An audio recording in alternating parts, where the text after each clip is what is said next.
5, 4, 3, 2, 1, 0. All engine running. Liftoff. We have a liftoff.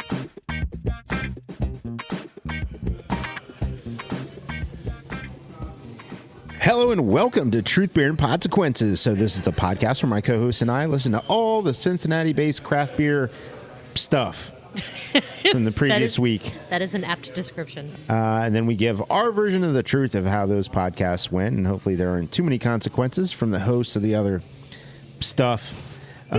We get together every week at a podcast host, and today we are back at Higher Gravity Summit Park, and thank you, Higher Gravity, for being a gracious podcast host. Now, I am Marco. I'm a taproom manager here locally. And the other voice that maybe you heard or are about to hear, that other voice you heard belongs to the best co-host in Podcastlandia. I am Julia, and I like to drag my boyfriend onto long walks through Summit Park with beer. All the thoughts and opinions on this podcast are ours and ours alone. They do not reflect any entity which we may be affiliated with, such as Higher Gravity or our full-time jobs. That being said, Julia, no craft beer podcast would be a good craft beer podcast if we weren't having a beverage of some sort. That's true.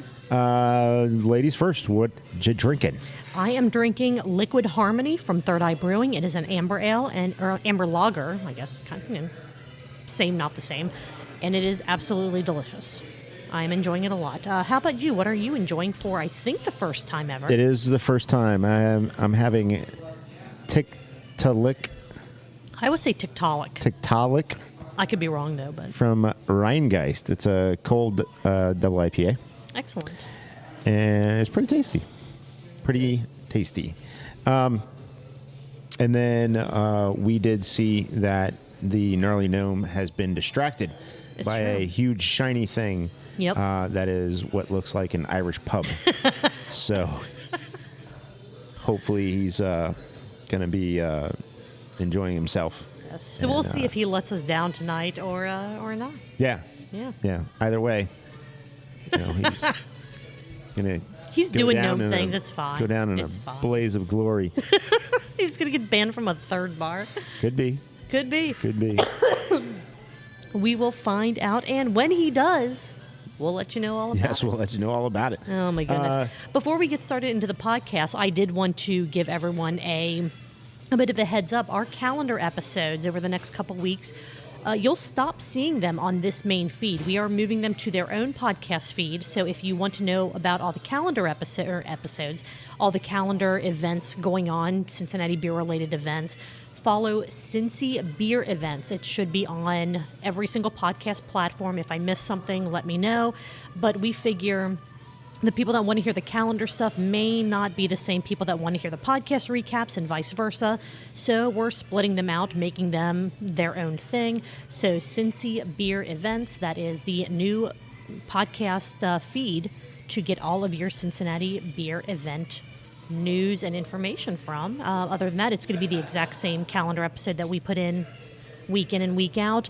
The 0.5s are always designed to be little bonuses, little extras, not kind of their own calendar, very distinguished show. Right. It was essentially that it was supposed to be a one-off, and then we made it a regular thing for 2 years. Right. And with making it a 0.5 for Truth Beer Pod, it wasn't always that easy if you just wanted to look up Cincy beer events. Right. It wouldn't show up in that sort of algorithm, so to speak. And now, hopefully, it'll be much easier, because really, we do this for you. Hopefully, it'll be much easier for you to find Cincy beer events by just looking for Cincy beer events. Right. And hopefully that is a way of making it easier for that essentially a spin-off podcast to be useful to those who are looking for that information. Right. And plus that way we won't feel that we have to be quite as rushed with it every week to just say, let's try to keep this short, sweet, to the point. We're still going to do that. It's still going to be a very just, reading off the events podcast, but we'll feel like we have a little more freedom to make a couple jokes along the way about how we cannot say an event properly the first, second, third, fourth, or even fifth time in a row. jokes about some of the things that are going on, instead of it just being, let's try to speed read through these 27 pages of events happening on October 28th as quickly as we can. It gives us a little more breathing room, as well as, again, separates two completely separate podcasts, really. Yeah. Yeah. So now the 0.5s pretty soon going forward are going to They'll actually just be bonus content. Yeah, when we put those out. So also something that we never discussed, but I mean, with having our own podcast for Cincy beer events, who knows? You may end up seeing people that are representative of those events, maybe talking to us. Right. You never know. Right. And if you are somebody who's involved with a brewery and wants to talk about your special beer event, not your trivia night, or unless you're a brewery of the week. Unless you're a brewery of the week. Yeah. Absolutely. Yeah. So, let us know. know. Yeah, we'll be happy to shout out and promote you guys in any way that we can. All right, let's talk about some beer, Cincinnati craft beer media that you and I both hopefully consumed over the past week. We have a very quick recap of this week's Beers and Beards podcast, episode 138. It was Beards and Beers. I thought it was Mustaches and Galoshes. I don't know. That didn't really work. Mustaches and galoshes. No. I don't know. We're starting off great already, but just real brief recap on that. We have episode 121 of the Craft Parenting Podcast. Yeah. We have this week's Brewcast Brews News YouTube show. Mm-hmm. The problem with problematic drinking. Yes. Very, very apropos title. I may or may not have a game that I might try to toss into it. Still a work in progress. We'll see. Today may be the beta. And then we have two Gnome shows. We have Cincy Brewcast at Big Sis Live. Yeah. And then we have the weekly Pint, where he is upset at the temperature of his house. Yes. We'll get to We'll get to that when we get to that. What do you say we start from potentially shortest to longest recap? Sure. All right. Beers and Beards, or Beards and Beers, or Mustaches and Galoshes. Who knows what in the world the podcast is going to be called next week. Episode 138, Braxton Brewing Opera Cream Stout. As is with what is typical of their episodes, it's more Gary and David just having a drink, virtual happy hour for the two of them while they talk about everything under the sun. This week they talked about, there was a lot of Traylor talk. If you know. Kelsey and Swift. Traylor's going to be like their celebrity name. Oh, okay. Yeah. I mean, I don't know. Why not? It's got to be something, right? Traylor. Yeah. Okay. I don't care, but whatever. I don't care. Let people do what they do. Trailers. They gave the top 10 best-selling bourbons on Drizzly in 2022. Okay. Which I didn't realize was it. Like, I knew about Drizzly, but I guess I didn't realize that they also did, bourbon. But all right. So that was it's an alcohol not delivery an entire, app? Yeah. Is that what that is? Yeah. And they didn't give the full list. It was just, can you guess what were the top ones on there? So not going to spoil it for you. Listen if that's something that interests you. Gary drank and talked about Old Fitzgerald Bottled in Bond Bourbon. That is a hell of a name to try to say. Yeah. But I think I did it all right. And then they started... Fitzy. Old Fitzy. Is that what it's... Is that how you say it? If you're like in... Yeah, okay. Or I asked for a Fitz Magic. See... No, I can't do it. Can't do it. Can't do it. The commercials with him are just awkward. Because he's awkward. Because he's old and stuff now. I don't know.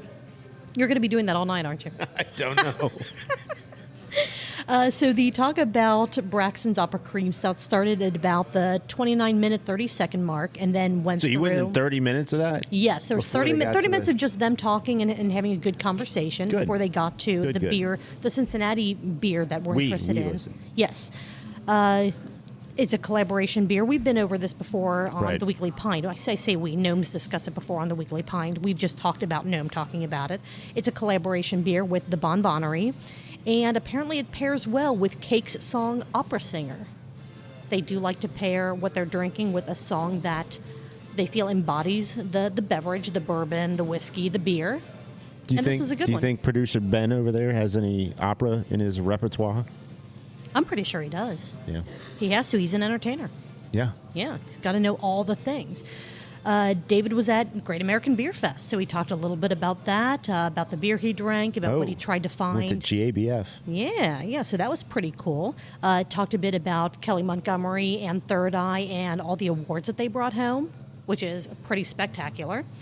And then he talked a bit about Molson Coors refreshing the branding of Blue Moon, and they'll also be introducing a non-alcoholic version. So as we talked about last week, because the branding changes, everyone knows that the beer's going to taste completely different. Completely different. Even if they didn't touch anything at all with the recipe, the process. It's going to say like the old Fat Tire. Oh. Which isn't Belgian at all. No. Except for the fact that New Belgium started because the guy who founded it went to Belgium, loved Belgian beers, and brought Belgian yeast back. I don't see a problem with that. Yeah. No. All right. But amber ale is not Belgian. I thought I was drinking an authentic Belgian beer. Yeah. No. Once again, I am disappointed. Once again, I am extremely Disappointed! I hit the right button that time. Good job. First time. I am doing Good job. great. That's all that I had on that episode. Did you have anything else you wanted to toss in? Again, shorter recap because No, I was going to cover the last really... thing, but you did. Oh shoot! I'm sorry. No, it's good. I'm sorry. You're We good. should have synced that better. That's all right. All right. Well, let's take a real quick break, and we'll be right back to talk about Craft Parenting Pod, Sounds good. Brews News, Cincy Brewcast, and the Weekly Pint. All right.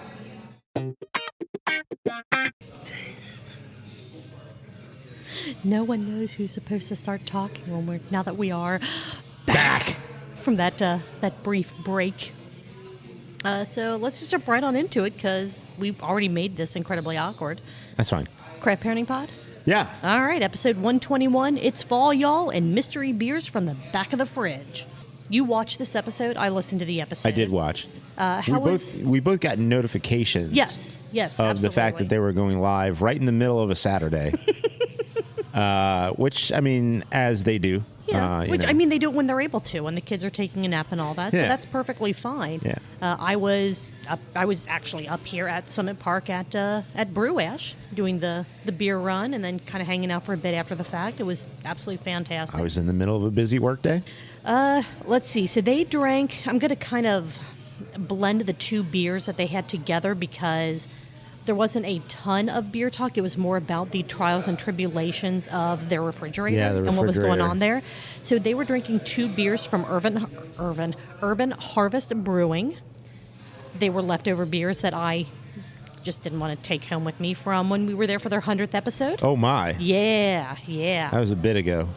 It was a bit ago, but it sounds like the beer still held up pretty well. They were from the 2021 Black Friday release, I believe. They were brought to me from a former coworker that I worked with. He visited down from Wisconsin, brought some beers, and just sharing the love, just sharing it out with everyone else, and cleaning out our refrigerator by sticking them in Joe and Caroline's refrigerator. Joe started off the episode by saying that he had to pee. I don't know if he ever gotten that taken care of. Did he leave the video stream? Because I know audio-wise, he could have stepped away, come back, and I'd never know. Due to the magic of edit, he never left? Nope. All right, so he powered through the pee and plan for the entire episode. Good on him. Yeah, at least in the video that was put out, at the current final version. So you didn't watch it? That's right. You weren't able to watch it live. No. You saw after the repost. Apparently, they had some audio issues, so they had to take the original video down, re-edit the audio, and push it back in. And how'd that work out? Everything sound and look okay? How was there? Because I know they were blaming their AV guy on social media, saying they were that he blaming needed the to AV do guy. better. Well, I mean, he should have been keeping an eye on those things. Not gonna lie. That was Caroline. Caroline's the AV guy. Yeah. Speaking of Caroline, she is working on Stein and mug koozies. Yeah. So if you are interested in one, reach out to her and bug the hell out of her to get one. Otherwise, you're going to have to buy the remnants of what they lost at Oktoberfest, the Donnerschwaben Oktoberfest, from eBay. Someone stole theirs. Yeah, and they're trying to resell it on eBay for like thousands of dollars. They labeled it Steinküse from the Michael Jackson of German dancing. I mean, that does make it worth a lot. I think it does. You know what I mean? It definitely increases the value. So Caroline, If we here's an throw out idea a for bid you. and lose, that's okay. Yeah. Maybe we should, though. Maybe we should try to bid on it or do that thing that... Or maybe we're the ones that posted it. Not going to say we're not. Not going to say we are. But that is a really good point. When Caroline finishes her prototypes and has the final product ready, it should come with a tag with, like, the Michael Jackson shoes. Yeah. And just, like, signed on the back, like, signed by the Michael Jackson of German dancing. Mm-hmm. I mean, they could easily upcharge $20-$30 per just for that signature. Mm-hmm. Yeah. We'll take a 10% And the cut. tag could be one of Joe's tiny hands. Yeah, right, because his hands are about, little price tag size. Yeah. Perfect. They talked about Gnome's Oktoberfest quest and how they're so excited for the finale. I mean, I'm excited for the finale. I'm excited. So it'll be great for everyone, hopefully, to be able to get together for that. For the finally. The finally countdown. The Donnerschwaben's Oktoberfest. They had so many more. I don't know how to order these words. They had a lot of macro beers this year, she said, but they did not have Bud Light. No, they didn't. So for whatever reason, good on them, whether it was intentional or not. I just want to say that whoever made those decisions, I applaud them. It's one way to sell less craft beer, though. True.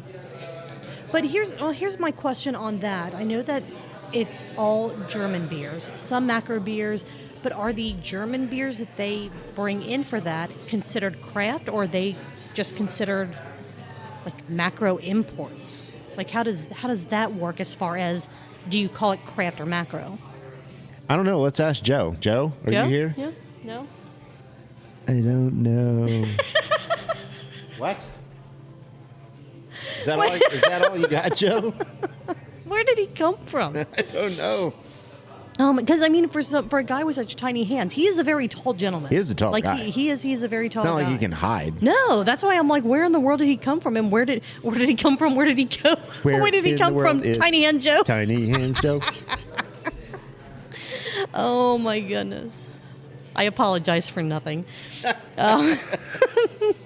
Shots are always involved when it comes to Oktoberfest. Yeah, I didn't know that, but okay, good. Oh my God. Sounds good. And they were like, yeah, I actually paid for most of mine. And it's just like, at that point, it doesn't matter. Just shots are being involved at Oktoberfest. Pay for all Good mine. Lord. Oh, man. So I guess the thing is, when you dance, there's just a tray of shot glasses. So when you're done, on the bench for the bench dance, yes. yeah, Yes. then you just go get your shot and Well, do you do one before, or do you do it after? Do it before to get kind of the courage and the willpower to go for the dance? The first one is after. Okay. But then as you keep dancing, it's like the last one was right before you started dancing again. Gotcha. So, Okay. I missed kind of the actual flow of that in this episode. Yeah. Then they talked about part of the title of the show, Fall Y'all and pumpkin patches and all that good stuff. Yeah. How many trips to a pumpkin patch is too many? Because Joe and Caroline had very different opinions on this. I understand what both of them were saying, and I'm trying to figure out if there is a right answer. Do you side with Joe or Caroline on this one? And I will judge you until the end of time based on your answer. Except I won't. I don't. Let's hold on. Caroline, Okay. Joe. Okay. I'm about to flip we're a flipping coaster. a coaster. It's Caroline. I side with Caroline. All right. So Caroline is right. Joe, too bad. Sounds like you're going to be going to a lot more pumpkin patches There you this go. fall. He'll be all right. He'll make it through. He'll make it through. Just bring a big styrofoam cup with a beer in it. No one has to know. But don't do it until you're there and parked and out of the car. That's all I'm saying. Yeah. And hopefully it's a tapered styrofoam cup for your tiny hands. So you can hold on to it with one hand instead of two. Right. Oh, my goodness. That was all the notes that I had for this episode, just because, again, they didn't really go in depth too much into the beer. It was about we didn't talk about the trouble they were having with their refrigerator. It's funny because you know how kids sometimes will put parents will sometimes put a leash on their kids. Yes. The kids put a leash on Joe because he's got to use his two hands to hold on to his drink. They're like, don't lose, Dad. He'll just start wandering down one of the rows of pumpkins. Yeah. And no, you got to turn around. Come back. Come back to us. Look at the pumpkin. No, come on. Come on. Did the deer eat mine or did the deer eat the kid's pumpkin? I think it was yours. That was a sad story. Yeah. The demise of one of the pumpkins. Someone should paint a pumpkin like Ray Liotta's face and then crack the top of it off like Hannibal Lecter was eating his brains. Okay. In the movie. Yeah. Okay. We could do that. That would make for a very good, like there are a whole lot of pumpkin carving competitions and stuff like that happening. Yeah. Not necessarily beer related, so we didn't get them to you in our 30-minute calendar episode. It was this week. 30 minutes. It was ridiculous. But if you are going to enter a pumpkin carving contest, there's your idea. Yeah. You're welcome. You ready to move on? I've got absolutely nothing. I'm just like, Nah. nope, not doing it. And you know what? It's so much easier to keep just one of you reined in and to try to keep this somewhat on topic. With Gnome, there is no chance in We would hell. have tried to do something else, talk about something else with a pumpkin. No. God, you... I didn't say it. No, but you inferred it, and that's just as bad. An inference. Oh, good Lord. What do you say we talk about Brew Sky's Booze News episode that dropped, or the show that dropped, or the video that dropped, whatever you want to call it, on October the 9th, 2023, the problem of problematic drinking. Mm-hmm. Yeah. Mike was looking super fancy today. He had a button-up shirt. Or not today, but in the episode, yeah. A solid color button-up shirt. Solid color button-up, right. Yeah. Nothing flashy, no almost crazy, like he had awesome a meeting pattern, before. or a class. Or an interview. Or a court case. He is a lawyer. He is a lawyer. So yeah, don't think about it the bad way. He's a no, lawyer. not at all how I meant it. I meant, he's a lawyer. He may have had to, show up to litigate something. I don't know if defense, prosecution, I don't know these things, but he was looking very svelte, and good on you, Mike. Good on him. New episodes of the Brew Skies podcast are coming. They're planning to release them around the same time that we are going to get Sonder Stories episode 100. That's right. So get ready for Weird how they correlated that. I know, it's amazing. Cannot wait. But they were very correct in saying that their episodes do take a lot more planning, timing, research than anything that we do. It's because they research. I know. We don't do any of that. We just listen, and I take hastily scribbled notes in a notebook. We take notes. Lots of notes. We both take. You almost take more notes than I take. Yeah. But they seem to match most of the time. Most of the time, yeah. Every now and then there's something different, which is cool. We both pick up on different things from these shows. That's true. They brought up the question of the day early this episode. They brought it up early and said, okay, we're going to have Mike give his answer at the end of the episode. Question of the day: what is your go-to bevy after a long day? Mm-hmm. Yeah. So we'll give you ours at the end of the show, much like they gave theirs. Sounds good. At the end of theirs, if we remember, because sometimes that doesn't happen the way that we plan things. No, sometimes, life happens. There are 3 new countries that are hotbeds for whiskey. I would say, Marco, can you guess what they are? But I mean, you watched the episode. I did watch. That doesn't mean I remember. You didn't write down your notes? One of them was Israel. Yes. One of them was Israel, one was India, and the other was Peru. That's right. I remember all of that. I would be very interested to try a whiskey that was, what did they call it? Like desert aged or heat aged, because when you have the temperatures in some of those areas, it's going to impact probably doesn't need to age as long. Yeah, that's true. That's true. That'd be really interesting to get a hold of some of those. They weren't saying that investing in these is a good financial move just yet. Mike hasn't pulled his money out of wine. Out of wine, correct. But when he does, we will let you know. You can absolutely... They got into the problematic drinking part of the episode, talking about underage drinking, things like that. Right, underage drinking mainly. You can absolutely trust Mike when it comes to underage drinking, is what I got out of this segment. Correct. Yes. He's always been firmly... involved in... Opinionated. Yes. Yes, opinionated is the perfect phrase for that. There was an update on the Diddy Diagio debacle. Yeah, been a while since we've heard about that. I didn't realize it was still a thing because I didn't care about it from. I also first did time not that care they about it. mentioned about it. And now that we have an update, I still don't care. But Diageo is suing Diddy after Diddy sued Diageo. It's just a whole. And they're saying that their accusations of him not being very upfront or forthcoming with some money scenarios, possibly nefarious. Also, they are digging in and basically are firmly entrenched in the fact that he had been trying to manipulate Diageo by playing the race card for years. Right. Now, I feel like it. Go ahead. All of this is our interpretation of what Brewcast is saying, which they are getting from, their news outlets or right, sources. Right. So this is not us in any way accusing them of this is any all sort allegedly, of behavior. Right. Everything is alleged. I feel like at this point, like let's just pretend that both sides are reporting accurately what's going on. Allegedly they're doing this and he's doing that, whatever. At this point, I feel like a judge or someone just needs to step in and just say, look, you guys aren't getting along. We just need to just separate. Just, cut your losses and just move on. What I want to know, and maybe Mike has more information on this, and one day, how about, Mike, come join us next week? Yeah, absolutely. There's your invite. Is this going to go to a court or is this going to go to arbitration?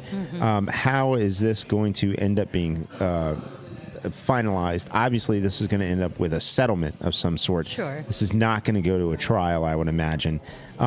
However, what does that mean? Because it's in the alcohol space, what actually would, say, state or federal officers decide that they want to dig into and investigate any of this? Or can they settle this without any sort of legal ramifications and the ultimate finalization just be in sort of maybe some punitive damages and costs, that sort of thing? Because I think that's the tricky part. You can allege someone of racism on a business front, but if you're doing something nefarious with your money, as far as alcohol, I think federally and from the state, they may want to say, "Oh, really? Really? We're going to start looking into this, right? So we will wait another 2 or 3 months for another update from Brad and Mike about what else is going on and what other twists and turns this whole situation throws out into the world. Yeah. Are they going to hit you? No, Okay. They're going to try to parallel park again. So this is great. So they we didn't people the first watch time. and also car wash while we're here. I watch to make sure that no one hits my car. Although if that means that they pay for me to get a new one, by all means. I think your car is right on the cusp of, like, if somebody does a real terrible parking job, you might get a total. Yeah. You might. I might. Yeah. So. They did all right. They did all right. Well, damn it. I know. Hey, Gnome, when you show up here tonight, if you see my car and you don't mind your insurance rates like quadrupling, just give it a little nudge. Give me a little. Yeah, exactly. Let's see, what else did they talk about? The spotted lanternfly versus California vineyards. My words, they were not working there for a minute. I don't know why every time I go to open a new session on Chrome, I have to hear about the fucking spotted lanternfly.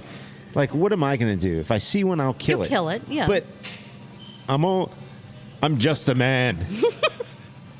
I mean, what am I going to do? What am I going to do? I guess if they're swarming, whatever, like if you see them, or you probably will only see one or two kind of thing. Kill them before they have a chance to lay eggs or to start destroying the crops, whatever. But right, I mean, if I see one, I'll kill one. But I don't know that I am going to be a big player in saving our agricultural industry by the number of lanternflies that I see and kill. When you do kill one at some point, are you going to feel like you helped the wine industry? I am going to save every single one that I kill. And then I'm going to pick one of the local wineries here. Oh. Vincolette or Valley Vineyards or there are a couple others as you're getting like out towards Indiana, stuff like that. And I will drive up there and I will say, here, this is the amount of your vineyard that I have saved. Oh, you're going to treat them like pack tax. And I'm going to try to see if I can trade it in for a discount on a bottle of wine. Yeah. Yeah. Like pack tax. So I might not be saving it, breweries. but I am helping to save part of the world. So therefore, spotted lanternfly corpses for a discounted wine. I think it's perfect. There are people with packs of equipment that go around to major sporting events to make sure that there's not any radiation, like trying to pick up. Yeah, but we can't kill a fucking fly. You don't understand how crazy these flies are. Yeah, we can. We're being listened to and watched all the time. And yeah, my Facebook ads guarantee that. Yeah, we can't kill a fucking fly. I wonder how many ads I'm now going to get for like bug killing products. Southern Florida is going to get eaten by all the pythons. Yes. There's some meth head fighting an alligator on a street or a bridge or something. But we're worried about this fucking fly. And there's a cause for worry because of all the crops, which does impact not just wine, and probably could impact the beer industry as well. Uh-oh. They just spent like 10 minutes trying to parallel park behind their car, and now they're leaving. And they said, fuck it. They're just like, they were good. They were in the spot. It was fine, and now they're like, nah. Well, they probably came up to the door. They looked in like, oh, damn it, it's a bar. And they left. I'm like, I don't know what you thought this was. Because the big beer sign out front? I don't know what did you think higher gravity was? Were you buying concrete? I don't know. Just trying to buy some spotted lanternfly repellent. Like, what are you doing? No, it's a bar and bottle shop. Oh man, speaking of bars and bottle shops, how many bars are there in Antarctica, and how many have stopped selling alcohol? There's one more than I thought. Agreed. There's one more than I thought, and I kind of am not surprised by the strange timing things as far as timing. I'm not surprised about the allotment situation. I think the allotment situation has more to do with how they actually get in supplies versus to control the drinking public. Right, I would agree with that. But I think the larger thing is a much more serious topic, which is a systemic issue with creating a culture that is not punitive enough to people who are preying on people. Just other people, right. Just other people. Right. And so, I with the only information on this topic being what Brett and Mike have discussed, I can't get on a soapbox and hurl my thoughts and opinions to a extremely vigorous degree, other than to say, don't violate anybody. Absolutely. I think I can say that without anybody misunderstanding that you should not just consent. Period. Correct. Just period. Right. If no is no. Yeah. And that's it. Yep. 100%. I am with you. And that could be a whole other entire show worth of discussion about where does the actual root cause of some of that lie. But I agree with Mike and Brett, the root cause of that social dysfunction. The root cause is not alcohol. Alcohol may not help a situation, but that's not the driving factor of it at all. No. Moving on to other topics. Are we headed towards Prohibition 0.2? Not 2.0, but Prohibition 0.2. So like a mini Prohibition. I think this movement is going to continue to gain traction. What I want to say is that people who want to have non-alcoholic offerings are people who want to have less spirits or be zero alcohol. That's fine. Mm-hmm. People coming on and wanting to be loud mouthpieces for the banning or abolishment of alcohol, I think is not going to gain very much traction. I think it's going to be far more sneakier than that. It's going to be an increase in the notice and proliferation of low to zero alcohol drinks, and then it's going to be this sort of opposite or similar to the Just Say No campaign, where that's just going to bubble up. Well, or kind of what Brett was saying, taxes. Like you get the right lobbyist groups, you get the right things politically that happen, and all of a sudden, places that sell alcohol are being taxed way more than they were in the past, causing inflation of prices, meaning people are less likely or less able to buy spirits, beer, what have you. And that's terrible because for such a long time, let me take that back. For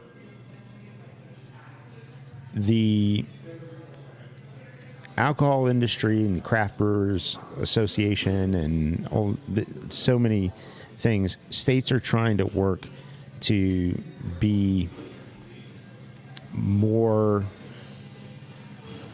business friendly to these businesses because of the community aspect to it, because of the charitable aspect of it, because these are small businesses and America is built on small business. And then if you want to, if local city, township government, and then going to state government and the federal government are going to start to not give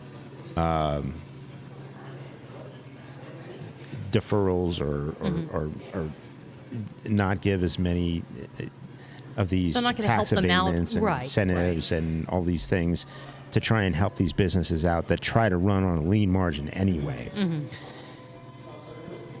And we get to a point where on top of all the raw ingredient and other things, the prices of other things that have gone up. I mean, if you have tap rooms, you got paper plates, if you got paper towels, you've got all these other things where the price on everything has gone up, plus the price of the raw ingredients has gone up. Well, it's either going to be the price goes up on the beer and the food, or both. And so when you're dining or you're imbibing or anything like that, the price goes up. Now taxes are going to go up. Well, the price has to go up too.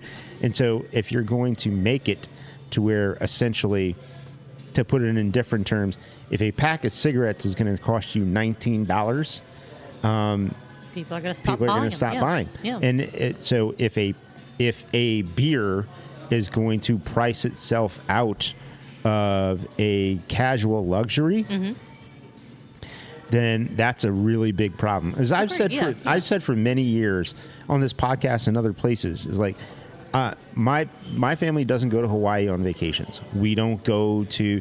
My wife and I have never gone to Italy. We don't do all of these. We don't travel abroad. We don't take these giant vacations for 2 weeks to go see national monuments. But what we do?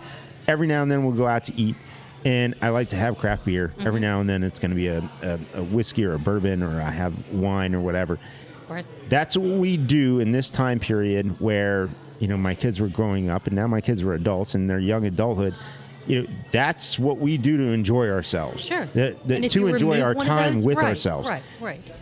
And so if you're going to price us out of that, then even the simplest of just creature comforts, I can't get behind that. Right, I agree. I can't. And I have to be then against people who are behind that.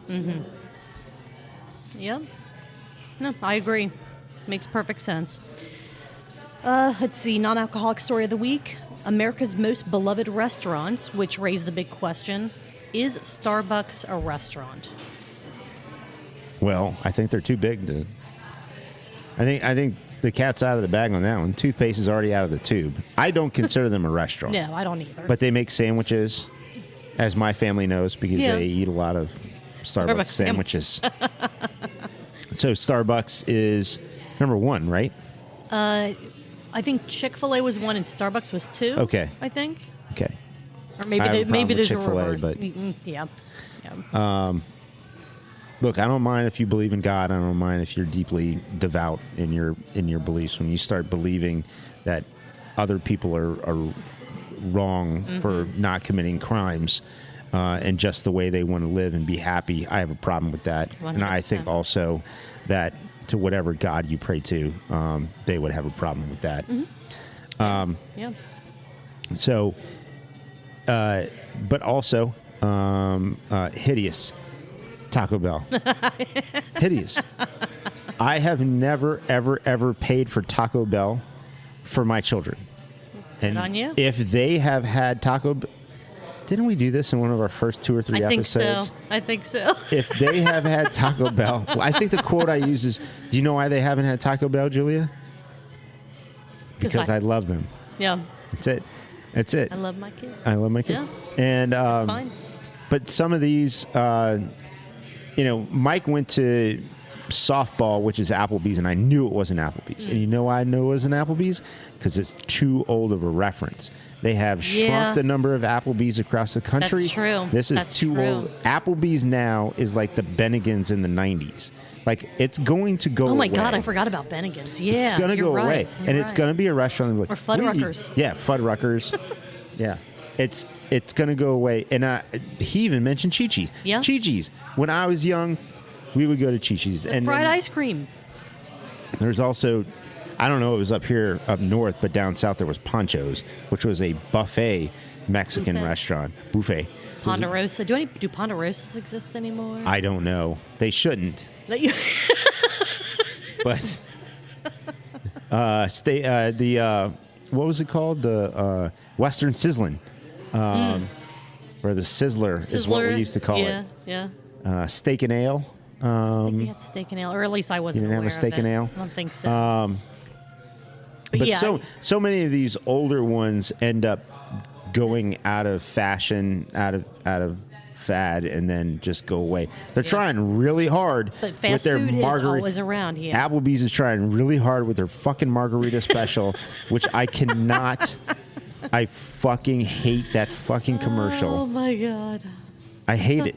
I hate it. Goddamn margaritas or whatever the shit you're doing. What are they, $1? Is it $1 Ritas? I don't know what I they're don't know doing. what it is. I try not to pay too much attention. Remember to they it. used to do $1 Long Island iced teas? What a fucking terrible idea. Yeah. $1 Long Island iced teas. Hold on, let me take all these alcohols, mix them together, put a little sour mix and Coke in there, and And give it to moms and dads out with their families. Yeah. Because they need something to take the edge off. Jesus. Oh man. So let's go back to the question of the day. What is your go-to beverage after a long, hard day? Mike went for beer, which I have to admit that's what I would do. Either just... Mommy, I need milk. I'm going beer. You're going beer? All right. Yeah, absolutely. Absolutely. And All right. I like Brett's explanation of how he handles that. And, I go for a beer. Sure. Tasty beer. Now, what I will say is, depending on the day, depending on the time, depending on what I'm feeling the type beer, the beer is going to change. Correct. Yes. It's going to be a beer. Sure. I'm with you. And then that was all the actual notes that I had on this episode. How about you? Did you have any other notes? If I'm a lot like Mike in this sense, I'm short. But other than that, But you have great hair. Yeah, I've got. It's a My great hair. goodness. I am really stretching this out. I'm going to a wedding on Saturday. I have got to get a haircut, but I'm stretching this out. But I'm a lot like Mike in the sense of, yeah, I'll have some whiskey or bourbon, or I'll have a glass of wine. But no, it's a beer. It's a beer. Okay. So I have been saddened that we haven't had a podcast to do a drinking game with since Shift Beers is on their hiatus. They're just kind of just dealing with life, and they haven't been able to put out episodes. So while I was watching this episode of Brew Sky's Booze News, I went, there have been things that we've mentioned multiple times over several of the episodes. What about counting those and making a mini drinking game out of that? Let's go. Now, this isn't going to be as big of a game as the burp game with Shift Beers, because there's just not as much until I find something else to start counting. But you know how Mike has been drinking out of a schooner? Yeah. So I looked up Schooner. schooner and saw a lot of pictures of beautiful ships, and then I went, nope, not what I'm looking for. I was curious how much liquid fits into one of those. Ooh. In Europe, a schooner is typically around 14.37 ounces. But in the U.S., if you get a schooner here in the United States, it's anywhere from 18 to 32 ounces. Ooh. Now, when we started the episode... Makes sense, because everything, is bigger, right? Bigger. Right. Yeah. That's what she said. In the beginning of the episode, Mike had a couple ounces at the bottom of his schooner still. Yeah. But then he opened up and refilled it with a full 12-ounce can of Narragansett. I was going to say it was Narragansett this week. Right. Which moved on from Saison DuPont. Exactly. He's going simple. Nothing wrong with that. Narragansett's fine. What this one does on a Friday morning. Yeah. And then I noticed that the schooner still was not entirely full, so my guess is that schooner is probably around the 24 ounce mark. Okay. Mike, if I'm wrong, please correct me. You know how to get a hold of us. So I decided to count how many times he took a drink from the schooner during this episode, because he took one in the very beginning when they were, kind of cheers, whatever they were cheersing. And then it was quite a few minutes before he took another. And I'm like, is he actually going to drink out of this at all? I'm going to start counting. So I actually watched it twice to count. I did too. The number of times. Not for that reason. That Mike drank out of his schooner. Now, I'm going to do this count exactly the same as the Shift Beers game. Each drink, 2 ounces. Okay. So how many pints? I bet Mike is taking a full Probably 2 ounce 2 ounces. swig. Right. So in this episode of the Brew Sky's Booze News, the problem of problematic drinking, Mike took a total of 11 drinks out of his schooner. Nice. Which is 22 ounces, which is 1.375 pints in like a 30-minute episode. So, I mean, right. yeah, that's fine. Yeah. I mean, that's faster than I'll drink any day of the week. But yeah, we needed to have something, and That's good. went, I like it. Brew Skies, I feel like, is the perfect show. Well, because there's a visual So aspect. how many drinks did Brett take? See, and that's what I didn't count, because He I'm didn't like, take very many. no, he did. Because that tiny mug that he has, His- that is a Joe size mug, yes. like for his hands. His vessel is not as, like, your eye isn't drawn to it the same way that the schooner is. That's why I focused on Mike. But maybe I'll start combining them, because I don't the want Brett to get a complex about his vessel. No, this is true. It's a fine vessel. Yeah. It's a fine vessel. It's just the absurdity of the size of Mike's vessel. Compensating for anything? No. Maybe. No. I don't know. Probably not. He can let us know. Yeah. No, let us know. But yeah, just like we counted up all the burps regardless of who created them. I don't know what the right word is in Shift Beers. Maybe next episode I will count up the total number of drinks from both of them and see what they did. And who knows, if you guys have a better idea of something else we can count, some other drinking game that we can create around Brew Skies, which I have a couple of other ideas, on random tangents and how many times, Mike rolls his eyes at something. But we'll get there. This is our first iteration of a drinking game around Brew Skies Booze News. And we'll see where it goes. All right. Sounds good. All right, we have 2 podcasts left. Oh, really? Cincy Brewcast and Weekly Pint. All things Gnome. All right, let's take a break. Let's take a break. All right, we'll be right back. We are back, and we're gonna share a newer-ish beer to Cincinnati. The actual brewery restaurant isn't open yet, but some of their beer is already out in packaging and on tap. I swear to God, I will take that away from you. This is Gilligan's Red Ale from the soon-ish to open. I don't think they've announced any dates, anything at all like that. But the Gilligan's Restaurant and Brewery, that's going to be in Wyoming. Yeah. Yeah. I love the packaging. I love the branding. It's just very clean, very simple. Nothing's overdone. Yeah. The Gilligans. Yeah. So we got Red Ale. Let's go. Cheers. So I hope that spot does well. Hope the beer does well. Hope the beer tastes great. Let me take a swig. Get on into that. And once Marco has enjoyed his first sip of Gilligan's Red Ale, Irish style Red Ale, that's good. Is it good? Yeah. I really enjoy this. I don't know how many beers they're going to have on tap, but they're all going to be pretty much Irish styles, dry stouts, red ales, that type of thing. I'm excited for it. It's cool. Gnome's at an Irish pub right now. It's true. Or he'd be here for the recap of his 2 shows. 2 shows. You know what? Maybe this is a good thing. Could be. We'll actually stay a little more on target. We say that, but you all know us better than that. Yeah, you never know.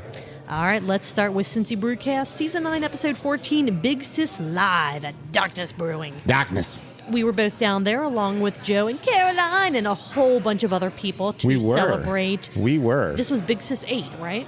That's right. So fantastic. The Ocho. The Ocho, yes. Fun-ish show. And if you add a 5 to it, you get Ocho Cinco, which is one of my favorite Bengals players of all time. It's in a new commercial. Did you see that? Yes. He's in a lot of new commercials. He is really hitting the airwaves hard these days, which, I mean, good for him. Find a way to monetize just his personality. Yeah. Because that's what I enjoy Ocho the Cinco-ness. most. Exactly. Which means 8-5, not 85. Not 85, right. But anyway. Yep. So he sat down with Eric, who is one of the owners of Darkness, and then later on in the episode... Ochente Cinco? See. Oh, okay. And then later on, Mike from the Bellevue Education Foundation, which is the charity aspect that this year's Big Sis was helping to raise money for. Yeah. It was the audio for this episode, and he even, said it wasn't the best. There was just something weird about it, but it was perfectly listenable. I did not watch the video, but I was there live. And I was laughing because I saw where he put the camera, and I was able to see the camera every time somebody stood up and got in the way of the video. So I don't know how the video is. I watched it first because of that exact reason, because there was a guy at one point that was standing up and looked like he was dead center in the frame of the camera yelling, "Brownie! Hey, Brownie!" like trying to get someone's attention. And we were at the table dying. And, we told Gnome after, we're like, hey, just as a heads up, there may be a part of the video where some guy is just dead center screaming, for, one of his friends to come on over. The Brownie guy wasn't in the video at all. So that was either off camera enough to where it didn't catch, and it didn't seem that the camera was picking up much sound at all. It seemed like all the sound was coming from their mics, so that probably also played into it. But the camera, watching the video was a lot of fun just because you got to see people kind of moving up and down. You got to get a slight idea of the number of people that were there, which was cool. A lot of the Cisneros family, I believe, was sitting at the table behind us. Mm-hmm. Friends and family, so that was really cool. Let's see. They started the interview off talking about the start of Cincy Brewcast and how Darkness was part of, I don't want to say part of it from the very beginning, but they were one of the first breweries on. They were in season 1, episode 10, which I went back and Gnome was correct. It was episode 10. I remember listening. And it was really cool just to hear that conversation about how these local breweries helped to really build up what Cincy Brewcast was back then to what it is today, and that whole evolution of the podcast.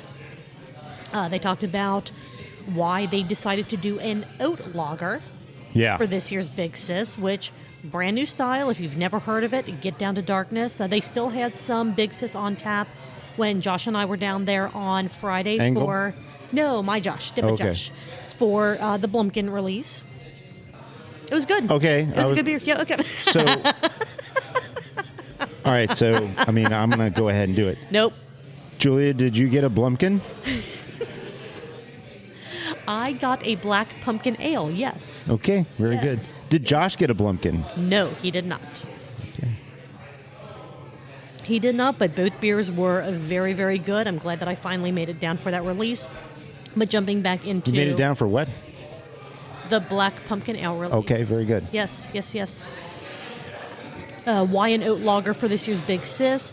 It's a combination, basically, of two of Mike's favorite styles. A Pilsner and an oat stout. I was thinking milk stout in my head, and I'm like, nope, that's not the right word. Oat stouts and Oat stout. Pilsners. Yep. What did you think of Big Sis? I really enjoyed the beer this year. I thought it was a fine beer. Yeah. That's all I drank that night. Yeah, same. It's That's all very I drank. good. It was a fine beer. Very good. It turned out exactly the way that they described it. It was exactly the way I would describe it when I first tasted it. So yeah. It's kind of like a creamy lager. Like there's a very soft, much more softness to it than a traditional lager would have, but it didn't detract at all from that classic style in any way, shape, or form. So very, very good. There were 8 breweries that participated in the collab this year, and Gnome actually shouts out his favorite brewery that participated this year, which, as you know, he typically doesn't tell his favorite, least favorite, best, worst. He typically stays very ambiguous about all of that. But this one, he said, hey, nothing against Darkness, but this one local brewery, they get top honors for being involved with this year's event. From there, they kind of got into the confusion of beer styles. Whenever there's a new beer style release, like an oat lager, what does that mean? Does the style dictate, or should the style dictate what you expect to get in your glass, the taste that you should expect to get in your glass, which I kind of think it does. And then they brought up some of the styles that are a little confusing, like a cold IPA. What exactly does that mean? What am I going to get when I ask for one and it shows up in the I think glass? oats in a lager is having an adjunct in a lager is not anything new. Right. Rice and corn are the two most ubiquitous, Sure. right? But putting oats in a lager is a little bit strange because what you end up getting is you do end up getting picking up a lot more haze from the oats. You also do pick up a softness or something that is more rounding out the palate and cutting the sharpness of the hops that you put in there, which most of the time in yellow fizzy lager, the hops are meant to provide a sharpness, a crispness.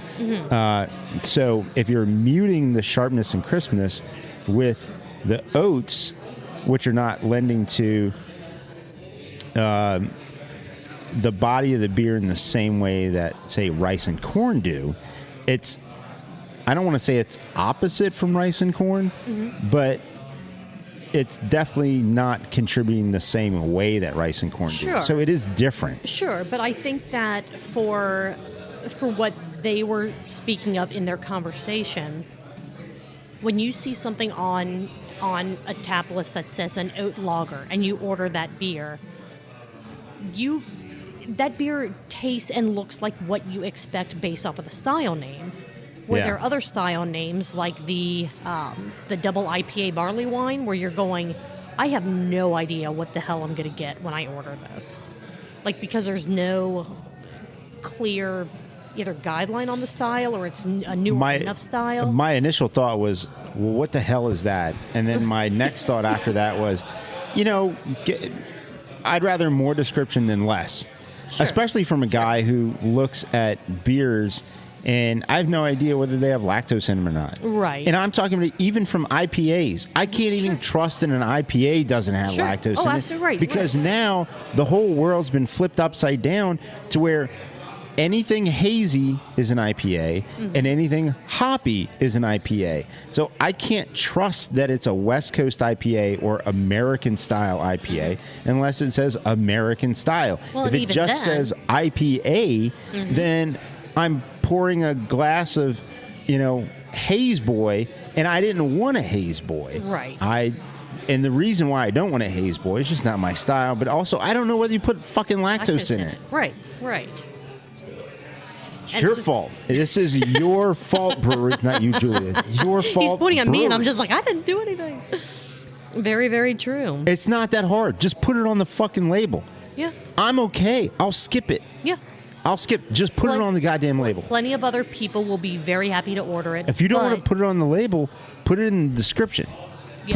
Put it in the description of the beer style instead of copy and pasting a generic description from Untapped.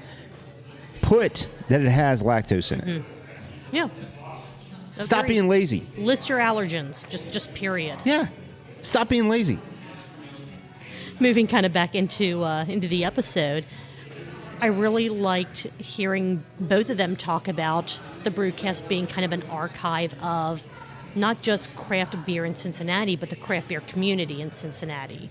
Listening through from episode 1 up to now we're, season 1, episode 1, now to season 9, episode 14.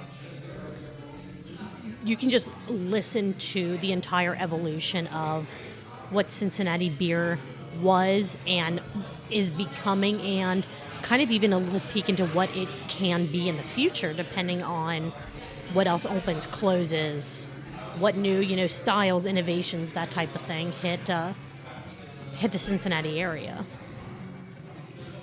I enjoyed that as well. And to think back then, we were in the 20s as far as number of breweries. And then to think now we're in the 70s for the greater Cincinnati area. I mean, we're stretching the boundaries a little bit, but that's fine. Let's be more inclusive than less. That's kind of crazy. And that's not only around the time when I started listening to Cincy Brewcast, but it's also around the time when I really wanted to find a way into the industry, and I did, which was cool. But that's awesome. And not just on a part-time basis, now full-time basis, but it is cool, and it is interesting, and it is another reason why I know that from him being our friend, we had many discussions about how there has been a shift where he knows he needs to put out Cincy Brewcast, and he wants to. Yes, that's never a question. But the happy hour on Mondays is far more a thing that he needs. He wants to make sure he puts out every week versus a Brewcast, which will get out when he's able to make everything combined together, which is a brewery's time, his time, and availability to put it out. Because him running his own business means that there may not always be the time this week for the recording of and then the production and output of the Brewcast. Right, and speaking of the amount of time that it takes and trying to coordinate schedules and all that, great story about the day that they tried to record 3 Brewcast episodes in one night. Yeah. And who remembered what from that evening? Yes. Because Eric was also a part of that.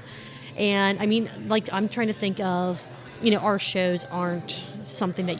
we could record something and put it out 3 weeks later, but it's not going to be relevant anymore since we recap, the previous week's shows. But my God, I can't even imagine the pain I would be in trying to do more than one full-length show a night. Well, The other thing is that we don't structure ourselves to condense things to an hour time frame. I mean, True. Or, even less, we're not talking about one subject or topic in a 1 hour time frame. It's when we come together to record, it's anywhere from 1 to 5, 6, 7, 8 things that we're going to cover. So it doesn't really lend itself to staying into that sort of box. Right. If we wanted to make each one of these podcasts recap a podcast, maybe that would work. But it's also not fresh anymore once we get past a week or so out from that. Right. Whereas what they were doing in Cincy Brewcast, I mean, that may stick around as far as freshness for a little while. It's a little more evergreen than what we do. I mean, the breweries are going to change, evolve. The people that they talk to on the Brewcast, when you listen to it a year, 2 years later, those people might not be a part of it anymore. The brewery could have completely shifted from being, and I'm making stuff up, like an entirely barrel-aged program brewery to now they do nothing but IPAs or nothing. So that evolution is going to be there, but it is a show that is more, I don't know, best word for it. It is more evergreen than the things that we do. And there's nothing wrong with either format. It just no, we knew that going right, into it. Right. I mean, we knew that if we're going to be a weekly sort of hit about what we listened to the week before, we got to hit it then, because if not, it's right. Is it still too fresh old. enough that it's we not, talk it's not about fresh. it the next week? And the ones that we do push off are ones that they're one-offs. Yeah. It's something that we're directing you to, and you don't really need to have gotten it at that point. Agreed. They raised a very huge question. They talked about during that 3-episode evening, hot dogs are not sandwiches, but I have to ask, are they tacos? Wow. Holy smokes. Just when Marco thought he couldn't be more disappointed, I dropped that question out in front of him. You don't have to answer that. It's just something to be shouted into the ether. It's fine. It's fine. I'm not going to ask you. I'm just going to ask you if you want to think about it. That's I'll think all I'm about going to it. do. Yeah, I'll think about it. That's all I'm going to do. Pretend that you took yourself to Mexico. Okay. And you showed them a hot dog, and you asked them, "Hey, is this a taco?" And then just think about what they may say. I probably wouldn't come back. I don't know about that. I hope you would. I hope they'd be hospitable enough to understand to take the time to explain how it's different. Or not, how it's similar. Who knows? Who knows? Right, exactly. These are the giant questions that they sometimes ask on Cincy Brewcast. Kind of the final note that I had was Mike, and I didn't get his last name, so I apologize, but Mike from the Bellevue Education Foundation came on in the last few minutes to talk about the charity aspect. Let's just call him Bellevue Mike. Bellevue Mike, there we go. The Bellevue Education Foundation helps pay for educational materials so that teachers aren't paying for things for their classrooms and for their students out of their own pockets. It is an absolutely amazing charity. I think that it is a goddamn shame that we have to have things like that in place, and that education and schools are not funded the way that they should be, so that even basic school supplies are not put onto the teachers or even the parents, depending on what it might be. But I am so incredibly glad that even though I'm not in Bellevue, I would never benefit from an organization like this being around. I am incredibly glad that there is something like this for some of our local school districts. And that is the last note that I had. What I would say is I'm glad as well. This is certainly a worthy place to send your dollars, and please consider donating to that. With my wife being involved in the school system since our children were very young, and the same school system, really, I can say that PTO organizations, that's one of their biggest functions is to try to raise funds to provide help and assistance to a school. Mm-hmm. And I've been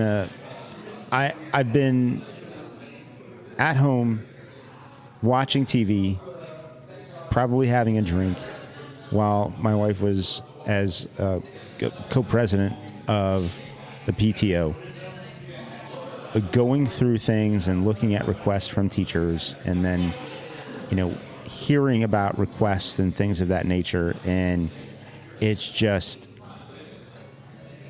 something that really did strike a chord with me and say, you know what, there's a lot of need out there. Mm-hmm. And so with groups trying to support schools and teachers, and the other thing is there's a lot of times where the elementary school, they did a clothing drive mm-hmm. that helped out so many families. Now, if you think a clothing drive is something really simple and really valuable, you can extrapolate that to all the other things that somebody needs for a household mm-hmm. to run, where people have needs. Right. So, and even just smaller, just what do not what do those households need for that sake, but what do the kids in that household need just to be able to go to school and successfully yes. take notes, or be yes. able to do their homework? I mean, yes, it's even more kind of niche than that, but I'm so glad that they're out there. I think it was a fantastic charity. It's great. Yeah, it was great. Yeah. It really struck a chord with me. So definitely, if you're in the Bellevue area, or if you're not, and just like Cincy Brewcast, like the Big Sis event, or have any connection to craft beer and want to support a charity that Cincy Brewcast it supports. Look at the Bellevue Education Fund. Please do. I'm sure they have donation links on their website, and see what you can do to help out. Yeah. Ready to move on to the Weekly Pint? Yes. All right, let's do it. Last show that we have to talk about tonight, episode 188. It's officially fall, and I think I'm ready. Judging by the fit of that flannel, he's ready. Oh, yeah. He is absolutely ready. Gnome was rocking the flannel. He gave a little teaser.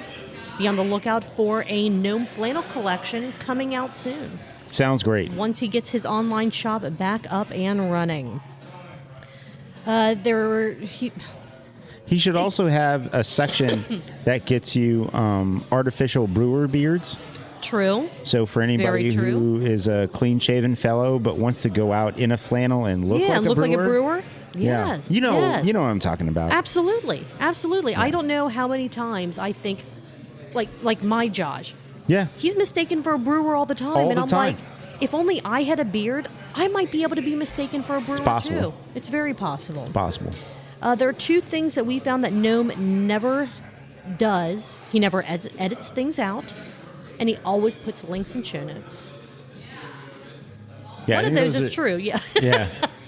Okay, I'll let you guys decide. I have my opinion. Which one? Yes, we both have our opinions. Apparently now Gnome is a Belgian beer guy. Drinking a Chimay from a can, though. Cheers, Gnome. Cheers to him. So what are your thoughts on Chimay in a can? I've never had it, so I have no opinions on the matter in any way, shape, or form. I haven't had Chimay in a can. Is there any here? Oh, no, the cooler's behind me. Belgian beer is so interesting and complex. It does border on the line of I want to be a little cautious from a gut health standpoint, but can conditioned, bottle conditioned, or it's more like anything called a saison. I'm very suspicious of. True. But Belgian beer is certainly complex and something that is worth digging your time into experimenting with. Absolutely. Yeah. Okay. The viewer-voted beer, Oktoberfest beer, was announced, the one that we voted on. Some of us voted multiple times for multiple beers or multiple times for the same beer. Not the one that I voted on, but yes. Yes. So there was a previously eliminated Oktoberfest beer that has made it back. I didn't give you. It's fine. I didn't really. I was hoping that like the eye contact. All these beers from the first round went to beer purgatory. Correct. And then one got saved. Correct. and then the rest went to their fiery hell, Yeah, to their final resting place. which is in his cooler. Yes. And going to be drank at some. They're going to be mixed into a cuvee and drank at some point. In the future. Yes. My next note was actually Gnome still has a lot of Oktoberfest to drink. We kind of peer pressured him into drinking. Cheers, Julia. more. We did that. Cheers. We did that. Now, I did try to get him near the end of the show to do another. to go into the cellar because he was like, I need to start going through those. I'm like, well, just go in there now, open another Yeah, one. do He's it. like, I'm not doing it because you already have 3 open beers in front of you. Just add a 4th. Once You you know get to what? 3, I mean, once you do right. what's the matter with 4? Right, exactly. And I don't understand. And if you cuvee And if them, you're OCD, you need an even number exactly, anyway. exactly. And if you Not saying he is, but just throwing you know, it out just there, throwing right, it out right. there. If you cuvee them, technically, don't you only have 1 beer? wow. I mean, am I wrong? No. You see, there we go. If you put them together, So right, it's right. just one. Right, exactly. Holy shit. There is still no official date or time for the Oktoberfest Quest finally announced. There's an ish. There's an ish. So keep an eye on all of Gnome's social media pages. We'll reshare it as well. Hopefully in the next week or 2. It's supposed to be before the end of October, and we're getting there. We're getting close. Also look for barrel. Yeah, look for barrel-aged Modelo coming soon to Cerveceria Ortega. That was a little nugget that Gnome kind of half dropped into the conversation at one point when talking about Okay. brewery happening. So we will see. If you're what leaning happens in, with might that. as well. Might as well go for Might it. as well lean all the way in. Yeah, Brewing is It's a lot actually. of, I would recommend using a bar key to open all Gotcha. those Modelos. Don't use your fingers. You're Oh going to cut God, your you're quick. gonna no, yeah, Yeah, it's gonna be no, nasty. No. Too many Band-Aids on fingers. Yeah, you speak from experience. I can tell. Not from Modelo, but yes. Well, right, in just that in general, situation. right. Look, it only takes once to understand. Don't do that again. Yeah, I hear you. They could get a keg They of could Modelo, and then, or they could get several kegs of Modelo, and just then put into the. Yeah. There you go. Maybe they're doing that now. It's been a while Been a since Gnome's been while. over there, so who knows? Maybe they're no longer cracking bottles. or they could get some barrel cubes. They sell barrel cubes, and then they could just drop one in to Okay. each beer. Give you a little That's true. oak, a little Ooh. char. What about blocks in your Modelo? Does blocks make a bourbon block? Should they make a bourbon block? They should. There you go. They should make a bourbon block. Stephanie, we know you listen still, I think, maybe. It's Patreon. Put that. That's true. Yeah, Patreon. All right. The only other thing that I had from this episode of the Weekly Pint is Brewing is happening at the new Third Eye location up in Hamilton. Very excited for It's a that. big-ass It's gonna space. it is huge. Very big. Much bigger than Joe's What are they going Tiny to do with all Hands. that fucking beer? Dude, drink it. What do you mean, what are you going to do with Jesus. it? Fucking drink it and distribute the hell out of it. Oh, well, good. That sounds great. I hope they do. Oh, I really man, do. it's going to be fantastic. Beer's fantastic. Oh, agreed. Was there anything else on this episode of the Weekly Pint? When's the last time you had hot dogs, Julia? Was it at Taco Bell? No, it was actually Sunday at the Sunflower Festival. Oh, at yeah? Gorman Heritage Farm, yeah. Did they label Had it food a trucks? taco truck and give you a hot dog? No, Okay. it's just called hot dogs. Yeah, because that's what they are. They are their own thing. They're hot They don't dogs. complain any. That's fine. That's fine. I Let me just ask thought, you something. If you went- thought I would throw out. If you like, went to somebody's house and they gave you a hot dog in a tortilla with chili on it, is that a hot dog? that's Or a is it Chilito. is it a taco? Not if it's in a tortilla. Well, I guess. Are you talking like the soft? I'm a hard shell. Did anyone see that motion? Are you on the live stream? Anyone see that No. gesture she made? Luckily, no. No one did. Okay. Well, if you happen to like what we did tonight, tell a friend, tell a family member, tell your coworkers, tell the world, and introduce them to our show.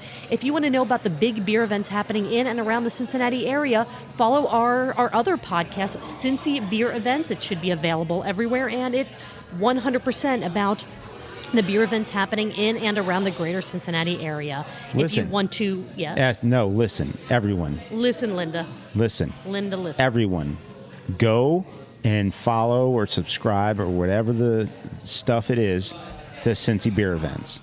That way, when you have out-of-town folks that are coming in town, you just share the pod with them. Julia puts so much effort into making sure that it is a all-inclusive list of big beer events. No, not your karaoke night or, your trivia night, but the big stuff you have going on, the stuff you want people to know about. And so if you're a brewery, follow us, follow the podcast, and tell us what your events are. What your events are, if we miss them. And then, hey, drop us a line and tell us you want to talk about it. And keep in mind that when we record on a Tuesday, the beer events posts on a Wednesday. Correct. So be smart about when you ask us about that. Ask us a few weeks ahead of time. Right, because the way our cutoff to make sure that we have time to have everything together and that I don't miss stuff is pretty much like 9:30 p.m. on a Monday. Any event you post after that, so places that post their week's beer events, like on a Tuesday at noon, they're not going to make that week's show. They'll probably be on the next week. Following week. But a lot of those events happen that very weekend, or within a couple of days. Do better, be better. I mean, call it out. Be more in front of your events. So, but we're here. We're here to tell everybody about your events. Yeah. So help us help you. 100%. If you want to tell us anything about beer events, about our show, let us know. We are at Truth Beer Pod on all the social media platforms. You can send us an email. Email address is super simple, truthbeerpod@gmail.com. We have a website that you can get all of our podcasts on, that you can also find links to things like our Patreon account. So you can subscribe, become a Patreon, get some extra content like unedited episodes, which are a riot, and you are getting anywhere from 20 to 45 minutes of extra content in each of those unedited episodes. Pretty much the only thing I cut out are the silences when we take a break to get another beer. I promise at least 40% of that extra content is funny. Yeah, I agree. So 100%.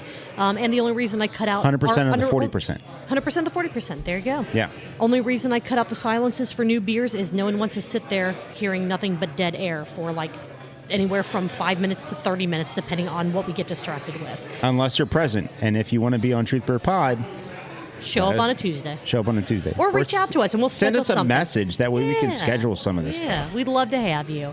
With that being said, Marco. Julia. What are you doing next Tuesday? I'm doing this with you here. Cheers. Sounds great. Cheers. See ya.